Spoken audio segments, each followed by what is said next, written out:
अस्सलाम वालेकुम, क्या हाल है बेटा।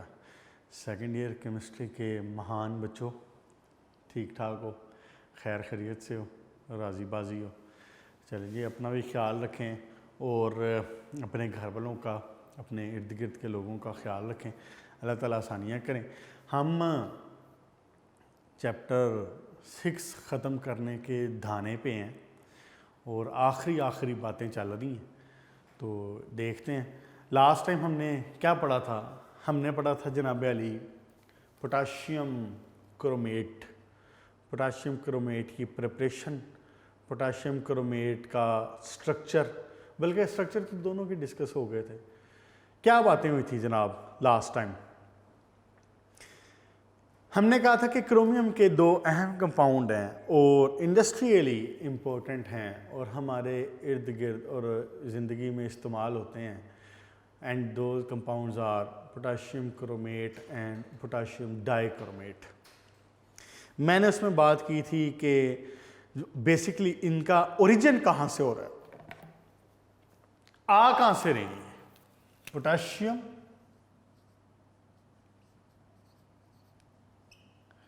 पोटाशियम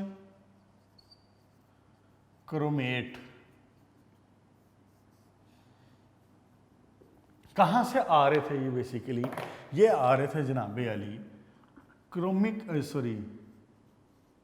हाइड्रोजन क्रोमेट से, क्रोमिक एसिड से। और फिर जो दूसरा था H2Cr2O7, ये था डाइक्रोमिक एसिड। ये यहाँ से आ रहा है।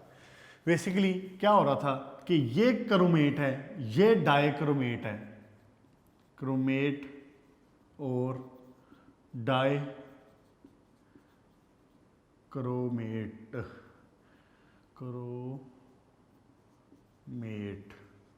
हाँ जी।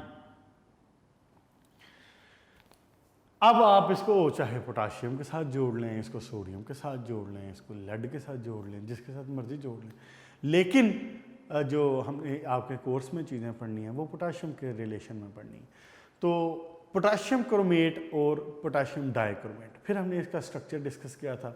स्ट्रक्चर में क्या डिस्कस हुई थी बात कि ये है जनाब अली क्रोमियम और ये है जनाब Ali double bond oxygen oxygen oxygen.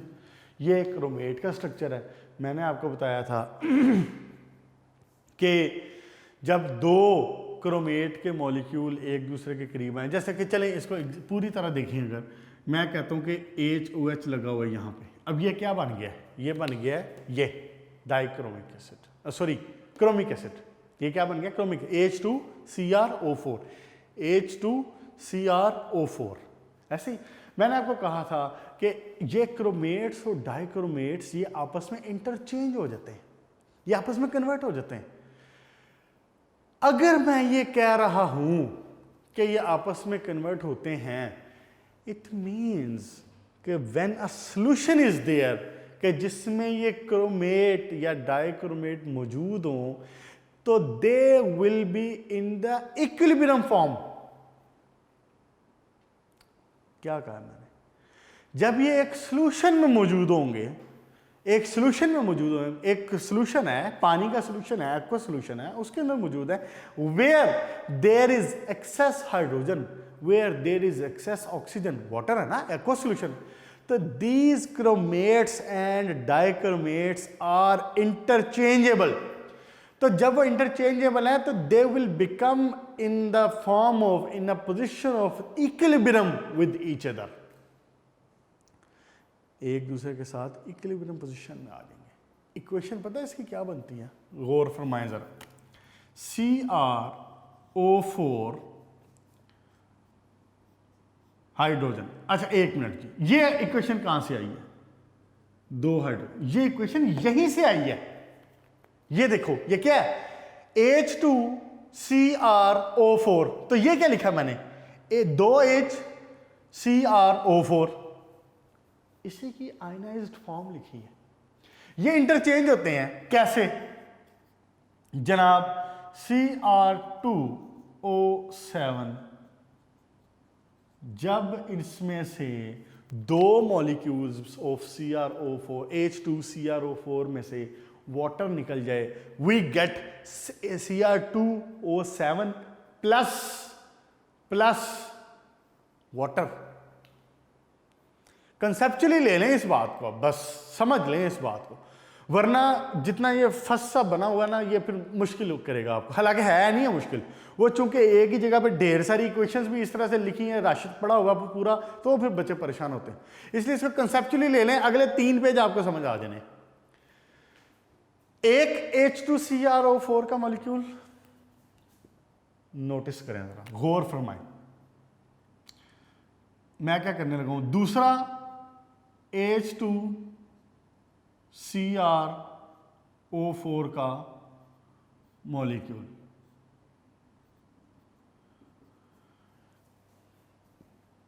होगा क्या, इसमें से निकलेगा क्या, वाटर। ये देखें जरा, अगर मैं सिंगल वाली साइड यहां पे बनाऊं तो ज्यादा अच्छा नहीं है, ऐसे बनाता हूं, डबल वाला इधर करूं जरा और OH वाला इधर करूं।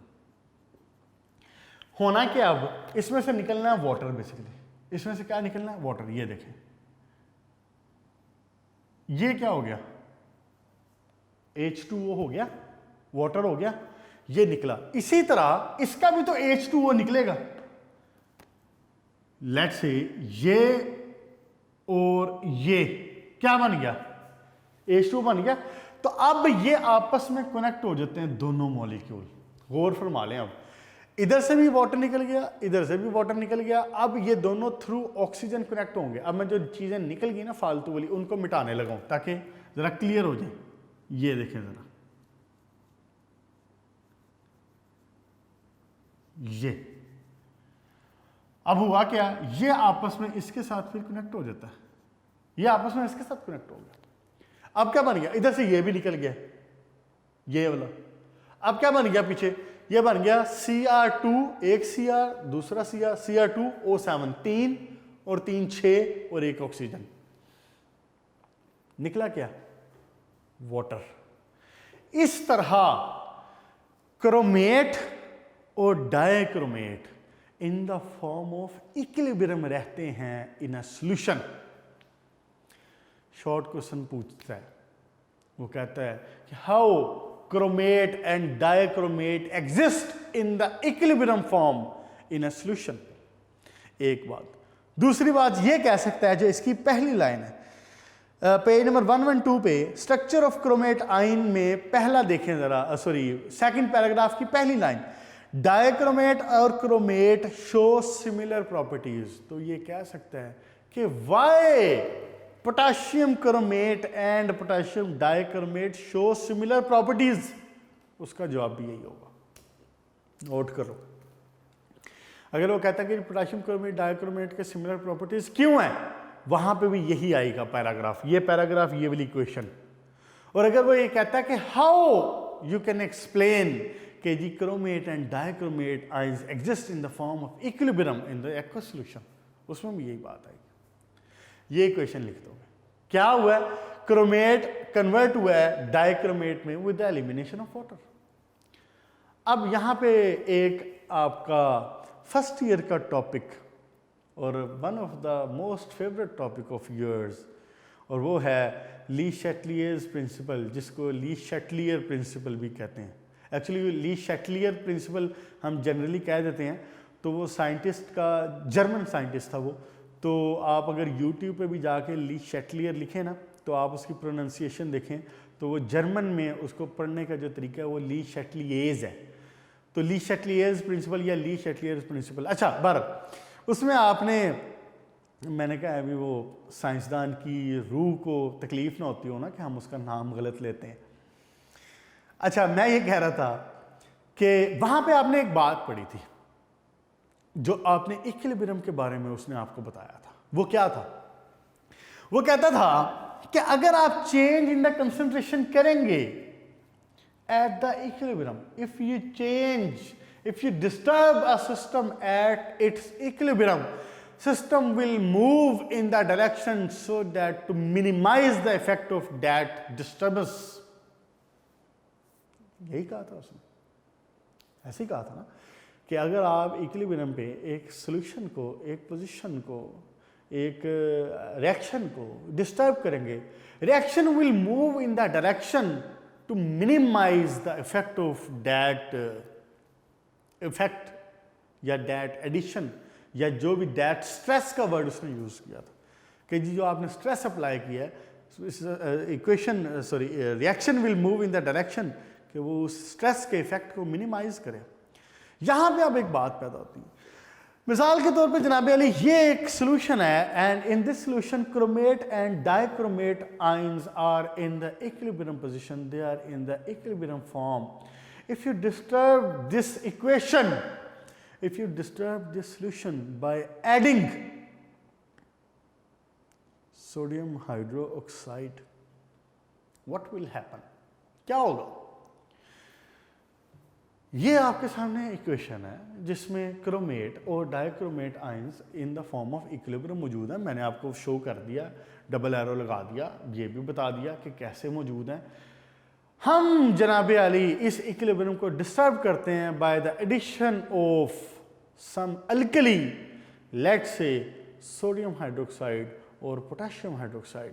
How the equation, how the reaction will respond, ये सारी बात इस शॉर्ट क्वेश्चन में लिखनी है, ये नीचे वाले पैराग्राफ में लिखा हुआ है।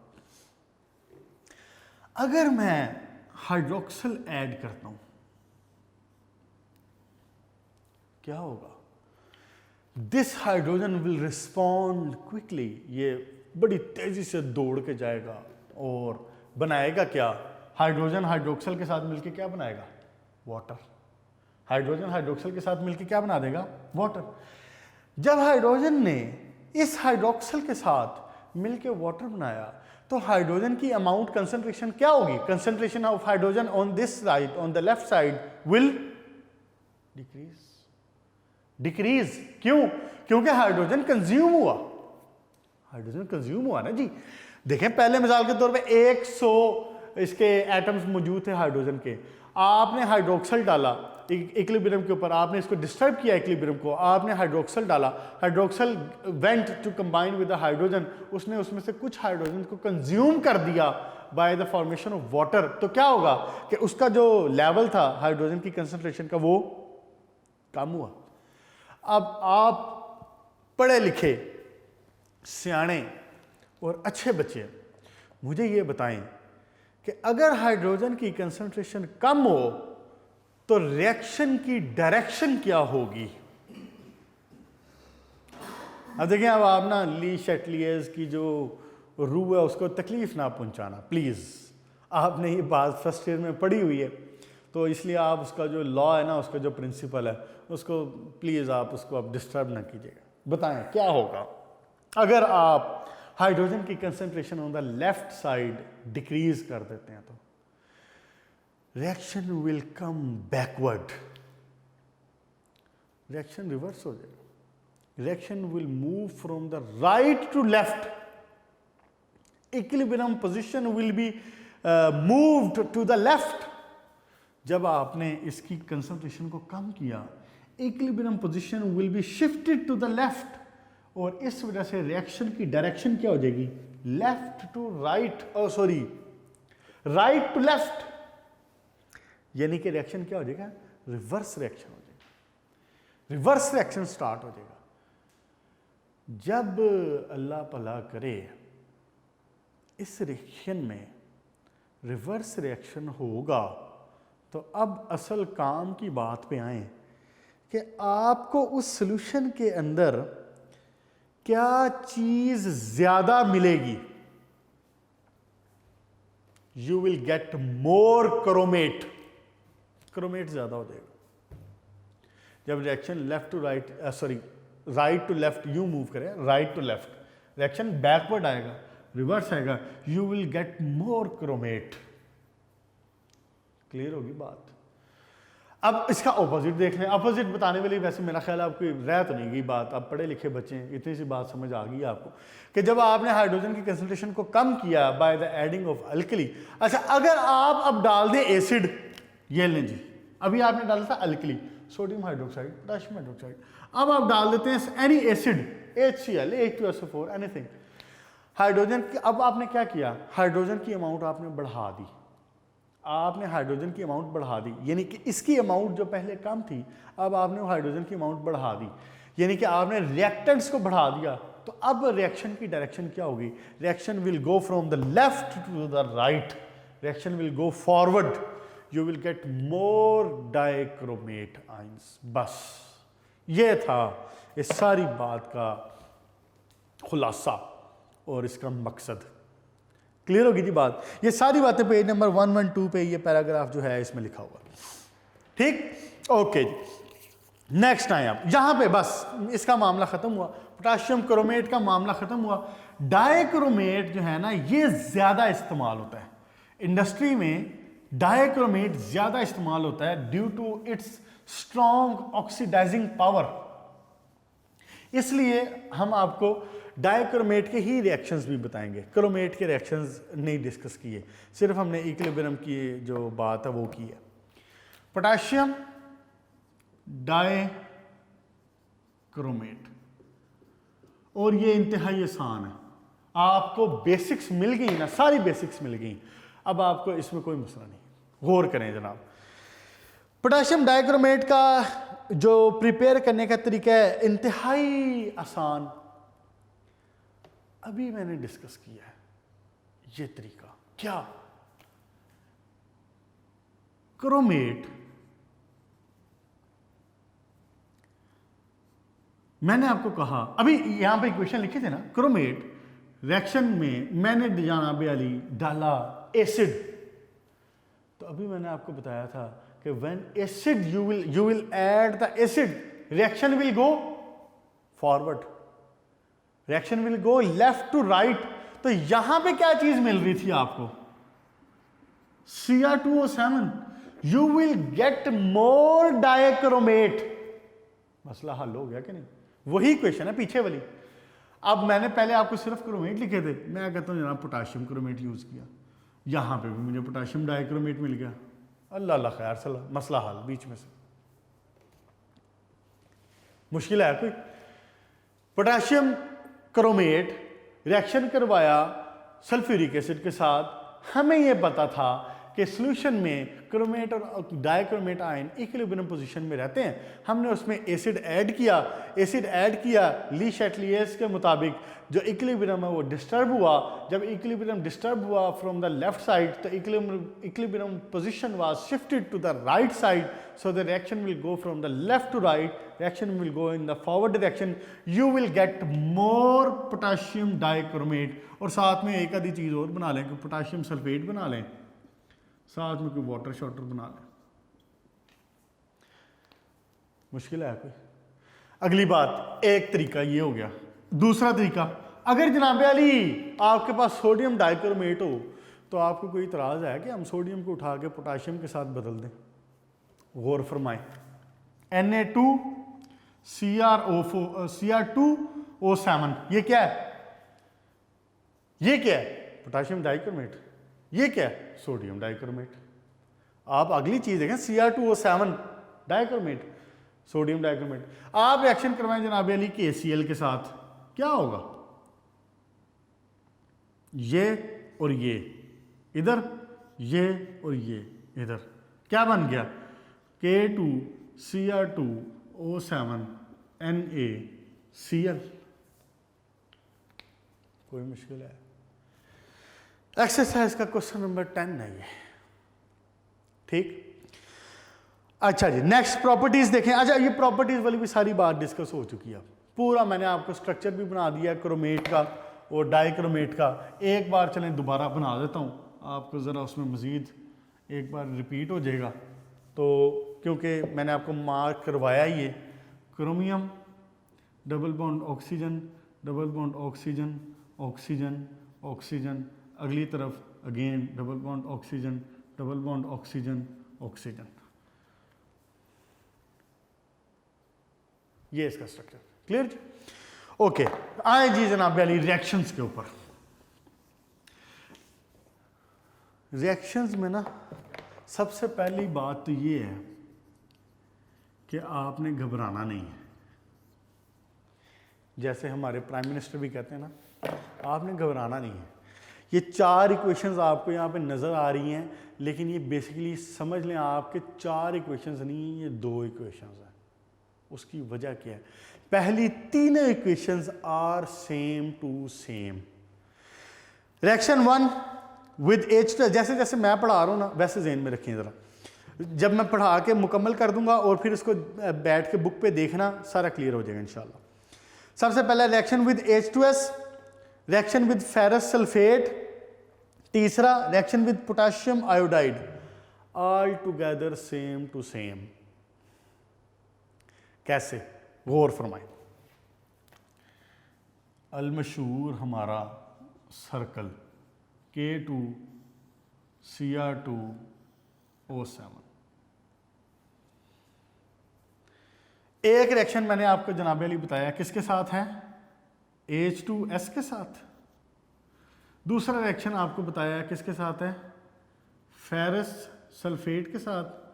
और तीसरा किसके साथ है? Hydrogen iodide, potassium iodide, potassium iodide. 3 reaction. चौथे की नहीं मैंने बात की, ये जो डी वाला ना क्रोमाइल क्लोराइड टेस्ट, इसकी नहीं मैंने बात की, पहले 3 की बात की। पहले 3 सेम टू सेम। देखें जरा, तीनों के अंदर एक चीज पोटाशियम क्या बन जाएगा? 1 मिनट। हाँ जी, पोटाशियम सल्फेट,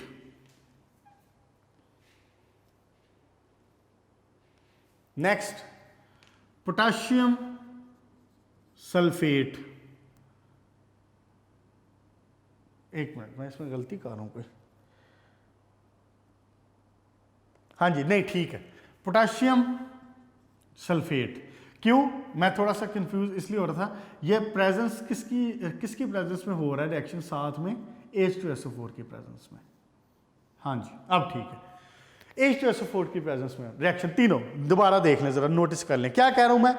पहले तीनों रिएक्शन में जो पोटाशियम डाइक्रोमेट का जो कमाल है, ये वो कमाल है कि ये ऑक्सीडाइजिंग एजेंट के तौर पे काम करता है, स्ट्रॉन्ग ऑक्सीडाइजिंग एजेंट के तौर पे काम करता है, ऑक्सीडेशन करता है। खुद क्या होगा? खुद रिड्यूस होगा। पहले तीनों रिएक्शन सेम है। किसके साथ रिएक्शन है? H2S के साथ, आयरन सल्फेट के साथ, पोटाशियम आयोडाइड के साथ। किसकी प्रेजेंस में? सल्फ्यूरिक एसिड की प्रेजेंस में। तीनों के अंदर potassium sulphate, potassium sulphate, potassium sulphate. अगली बात देखें, क्रोमियम सल्फेट, क्रोमियम सल्फेट 3, 2 इधर और 3 इधर। सल्फेट की 2 वैलेंसी, क्रोमियम की 3 वैलेंसी। क्रोमियम सल्फेट तीनों के अंदर सेम। उसके बाद तीसरी चीज सेम क्या है? Water, water, water. हाँ जी, मैंने आपको बताया कि तीनों रिएक्शन सेम है। पहले तीनों रिएक्शन H2S के साथ, पोटाशियम आयोडाइड के साथ, और तीसरा कौन है भाई साहब? आयरन सल्फेट के साथ, फेरस सल्फेट के साथ। तीनों रिएक्शन सेम है। मैंने क्या किया है? मैंने आपको बता दिया तीनों के प्रोडक्ट भी same. Potassium sulphate, chromium sulphate, water, potassium sulphate, chromium sulphate, water, potassium sulphate, chromium sulphate, water. मुश्किल है कोई? अब जो तीसरा प्रोडक्ट है ना, सॉरी चौथा प्रोडक्ट है, वो थोड़ा सा डिफरेंट है, वो ज़हन में रख लें। क्या? इसके केस में है जनाब अली वो सल्फर, इसके केस में है वो फेरिक सल्फेट। 3, 2 इधर और 3 इधर। और इसके केस में वो है आयोडीन। बस 3 रिएक्शंस हो गए। H2S, iron sulphate, ferrous sulphate, और तीसरा कौन सा है? Potassium iodide. तीनों के साथ रिएक्शन, 3 चीजें, 3 प्रोडक्ट तीनों में सेम। क्या? Potassium sulphate, chromium sulphate, water, potassium sulphate, chromium sulphate, water, potassium sulphate किधर गया? Chromium sulphate, water, potassium sulphate, chromium sulphate, water. चौथे प्रोडक्ट में थोड़ा सा डिफरेंस, वो क्या? H2S के केस में you will gate separate atomic sulphur, iron sulphate, और इसके अंदर आयोडीन का मॉलिक्यूल। बस ये 3 इक्वेशंस हो गए। कोई मुश्किल है? नेक्स्ट देखें, इसको आपने उसी तरह लिखना है। ये बात मैं दोबारा बता दूँ, बोर्ड में जब आप लिखते हैं तो आपने उसको स्ट्रेट लाइन में लिखना है। इस तरह लिखने का मकसद क्या है कि आपको रिजेंबलेंस मिल जाती है, कॉमन पॉइंट मिल जाता है कि उनमें कॉमन चीज़ क्या है, और फिर आसानी हो जाती है। ठीक हो गया जनाब। अब पेज नंबर 113 पे क्रोमाइल क्लोराइड टेस्ट डी, इसके ऊपर बड़ा सा स्टार कर लें, इसके ऊपर बड़ा सा स्टार कर लें।